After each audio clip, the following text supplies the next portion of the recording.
Alright, let's dive into the eerie and philosophical world of Stalker. Part 1, as we'll call it, immediately throws us into a desolate landscape. It's a world where industrial decay meets whispered secrets. The opening text hints at a meteorite, maybe an alien encounter, something that created the zone, a place with unearthly power. But let's move swiftly into the story's unfolding, because that's what we're here for. First, we meet our core characters. The writer, burdened by creative block, the professor, driven by scientific curiosity, and our enigmatic stalker, a guide through this forbidden territory. The premise is simple yet profound. They seek the room, a mythical place within the zone rumored to grant one's deepest wish. But what is that room, really? The writer struggles with his art, seeking inspiration, a desire to escape his creative prison. The professor, a man of science, hopes to make groundbreaking discoveries. The stalker, a man marked by his past with the zone, guides them through this maze of strange anomalies, a world unto itself, where the laws of physics bend to the power of one's desires. As our trio makes their way, we experience the unsettling nature of the zone, shifting landscapes, unseen dangers, and a pervasive sense of unease. They argue, they doubt each other's motivations, and their personal demons rise to the surface. But they press onward, driven by their secret yearnings. We'll talk about some of the key things to notice here. 1. The film's visual language. The stark black and white conveys the drabness and the oppressive atmosphere, while also hinting at the deeper mysteries. 2. The characters' inner struggles. Each is wrestling with questions of faith, purpose, and ambition. The zone mirrors and amplifies these internal conflicts, making their journey as much inward as it is outward. 3. The concept of the room and the zone itself. Is it an alien creation, a natural phenomenon, or something else entirely? The film wisely keeps this ambiguous, leaving us to ponder. In the end, a bitter argument erupts between the three travelers. The film slowly builds towards the moment, and now it's finally here. They've reached their destination, only to be confronted with their own doubts and fears. Are they truly ready to face what their deepest desires might reveal?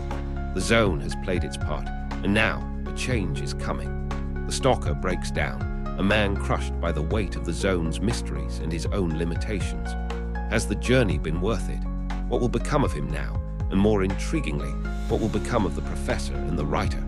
The stalker begs his comrades not to enter the room. There's nothing but horror there, but will they accept his desperate pleas? The writer leaves them. He cannot handle it anymore. Then, the professor reveals his true intentions. He seeks to destroy the room to protect it from the wicked. He won't be successful, but the tension is palpable. It will be interesting to see what happens next. Okay, let's dive right in, because the eerie journey continues. Two figures watch silently from behind a wrecked vehicle, the air thick with anticipation and a sense of foreboding. Our protagonist navigates a treacherous path, crossing over crumbled structures and pools of dark water, his destination obscured by the gloom. Each step is measured, careful, a testament to the unseen dangers that lurk in this desolate landscape. The sound of rushing water suddenly breaks the silence, adding to the mounting tension. He continues his perilous trek, a solitary figure against a backdrop of decay and ruin. Emerging from the shadows, he finds himself amidst a surreal reflection, ghostly windows mirrored in the still black water. The journey presses on, marked by the slow, deliberate pace and the ever-present threat of the unknown. He treads cautiously on the remnants of broken steps and weathered planks, heading towards an abandoned industrial building, stark against the horizon. Inside the dilapidated structure, waterlogged and filled with debris, the air hangs heavy with a sense of abandonment and past industry. A dilapidated railcar sits on sunken tracks, a relic of a forgotten time. The protagonist wades through the flooded interior, the water echoing his every step. Pauses, carefully looks over this way, stops to listen. Moving forward, hand outstretched for balance, he reaches a small, antiquated rail carriage and starts pushing with a clear destination on the horizon. The tension escalates as the sounds of an engine grow louder, and suddenly headlights appear in the distance. Two figures approach, driving a similar railcar at speed, the threat immediate and real. They clearly want to stop him. Our protagonist pushes harder, desperately trying to reach the building's exit as his pursuers close in. He starts to yell in Russia, "Hurry," with the canister. His car falls off the railroad track. In a rush to escape, he clambers aboard the rail carriage. You make ready. Instructions are quickly issued, emphasizing the need for absolute silence and caution. If anyone is spotted, it's an immediate execution.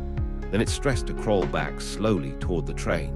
After the coast is clear, every precaution is a matter of survival, but the atmosphere quickly dissolves into an argument because the main character has a bag that his superior thinks is hindering their escape. Is he on a promenade? There's no one here.